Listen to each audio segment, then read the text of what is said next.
বন্ধুরা, আমি সুস্মিতা। আমি আবার আপনাদের সামনে চলে এসেছি ছোট্ট একটা ব্লগ নিয়ে। আজকে ব্যাঙ্গালোর থেকে আপনাদের সবাইকে জানাচ্ছি অনেক অনেক ওয়েলকাম আর অনেক ভালোবাসা। আজকে আমরা ব্যাঙ্গালোর শিফট হয়েছি, দুদিন হয়েছে। তাই আমি আর অভি ভাবলাম একটু আশেপাশে কিছু শপিং মল বা মার্কেটগুলোকে এক্সপ্লোর করা যাক। তাই সন্ধেবেলা আজকে ছুটির দিনেই আমরা বেরিয়ে পড়লাম এখানকার বিখ্যাত মার্কেট ফোনিক্স মার্কেট প্লেস বা শপিং মল এক্সপ্লোর করতে। বেরিয়ে দেখলাম এখানে বাসের অ্যাভেবিলিটি একটু কম। আমরা যে লোকেশনে থাকি তার নাম হলো মারাথালি, যেটা সিটির থেকে একটু ভেতরে, যেখানে ক্রাউডও খুব লেস এবং শহরের কোলাহল থেকে অনেকটাই দূরে। বলতে বলতে আমরা ফিনিক্স মলে পৌঁছে গেলাম। ফিনিক্স মলে আমরা ক্যাবে করেই এসেছিলাম, যার ফেয়ার লেগেছিল 149 রুপিস। দিওয়ালি উপলক্ষে এই মলটাকে ওরা খুবই সুন্দর করে সাজিয়েছিল। ফিনিক্স মলের নাম আমি এর আগেও শুনেছিলাম, যেটা পুনেতেও আছে, এছাড়া অন্যান্য লোকেশানেও আছে, আমি ইউটিউবে দেখেছিলাম। বাট ফাইনালি আমি সামনে থেকে এক্সপ্লোর করলাম। আপনাদেরকে এইটা বলতে পারি, আমার দেখা এখনও অবধি সব থেকে বড় মল হলো এই মল। যেই মলের এন্ট্রি থেকে এক্সিট অবধি পুরোটাই গোলকধাঁধা। তার জন্য প্রত্যেকটা ফ্লোরে এরকম একটা করে ম্যাপ ওরা দিয়ে রেখেছে, কোন ফ্লোরে কোন ব্র্যান্ডের জিনিস পাওয়া যায়, বা কোন ফ্লোর ওমেন সেকশনের জন্য, কোন ফ্লোরে kid section, main section, game zone, different section along with food court, সব কিছু ওরা ম্যাপের থ্রুতেই আপনাকে গাইড করে দেবে। এই দেখুন, আমরা ফার্স্ট ফ্লোরে এলাম, এখানেও ম্যাপের গাইড আছে। এই ওপর থেকে মলটা দেখতে ঠিক এরকম। কোন দিকে যে এসকেলেটারের আপ ডাউন স্টেয়ারকেস রয়েছে আমরা নিজেরাই খুঁজে পাচ্ছিলাম না।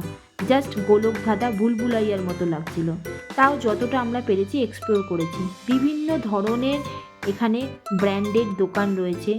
একটা সেকশন রয়েছে পুরোই কিডসের, যেখানে ফার্স্ট ক্রাই, আর&বি, এছাড়াও গেম জোন রয়েছে, বিভিন্ন ধরনের গেমস, যেখানে কিডসরা গিয়ে তাদের টাইম স্পেন্ড করতে পারে। এখানে গেম জোনটাও এতটাই বড় এরিয়া নিয়ে করা হয়েছে, যেটাও আপনার পুরোটা এক্সপ্লোর করতে মিনিমাম 5 থেকে 10 মিনিট সময় লাগবে। এই বিভিন্ন ধরনের গেমস রয়েছে। আমাদের কলকাতাতেও অনেক শপিং মল আমি গেছি, গেম জোন দেখেছি, বাট আমার দেখা সব থেকে সুন্দর এবং অর্গানাইজড গেম জোন হলো এটা। এরপরেই আমরা চলে গেছিলাম ফুড কোর্টটা এক্সপ্লোর করতে। আর ঠিক এই দোকানটার সামনে গিয়েই আমি একটু থমকে দাঁড়িয়ে গেছিলাম। এত ধরনের ডোনাটস দেখে মানে আমি তো অবাকই হয়ে গেছি যে এত ধরনেরও ডোনাটস পাওয়া যায়। আর এইটা হলো এন্টায়ার ফুড কোর্টটা, যেখানে বিভিন্ন ধরনের ফুডের স্টল রয়েছে বা ফুডের দোকান রয়েছে।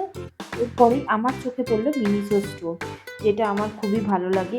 আমি ফার্স্ট টাইম মিনিশো স্টোর ভিজিট করার জন্য যাচ্ছিলাম। যেখানে খুব কিউট কিউট জিনিস পাওয়া যায়, বাট প্রাইসটা একটু এক্সপেন্সিভই ছিল, বিকজ এটা ফিনিক্স মলে আছে বলে কথা। তারপরেই ঠিক ফিনিক্স মলের পাশেই আমরা চলে গিয়েছিলাম আরেকটা মলে। ওমা, এখানে গিয়ে দেখি আর এক কাণ্ড। দেখছি রামায়ণ যাত্রাপালা হচ্ছে, যেটাও নাকি আবার ইংলিশে। এটা আমার লাইফে ফার্স্ট টাইম এক্সপিরিয়েন্স। আমি কোনোদিন রামায়ণ যাত্রাপালা ইংরেজিতে শুনিনি। যাই হোক, শুনতে বেশ ভালোই লাগছিল। এবং পেছনে গিয়ে দেখলাম যে সবাই বিভিন্ন ক্যারেক্টারে বেশি সেজে এখানে দাঁড়িয়ে রয়েছে। এটা খুব আমার কাছে একটু নতুনত্ব লেগেছিল। ব্যাঙ্গালোরে এসেও যে আমি রামায়ণের যাত্রাপালা শুনতে পারবো, তাও আবার ইংলিশে, এটা একটা অবাক কাণ্ড। দেন আমি চলে গিয়েছিলাম ইউস্টা। ওখান থেকে টুকটাক একটু শপিং করে আমি আর অভি বেরিয়ে পড়লাম লুলু ডেয়ারি ফ্রেশ মার্কেট গ্রসারির উদ্দেশ্যে। আর এইভাবেই আমরা আমাদের আজকের মার্কেট প্লেস এক্সপ্লোরটা এন্ড করলাম। আজকের ব্লগটা এইটুকুই থাকলো। আবার আমি নতুন কিছু এক্সাইটিং জিনিস নিয়ে আসবো আপনাদের সামনে। আজকের জন্য টাটা, বাই, গুড নাইট।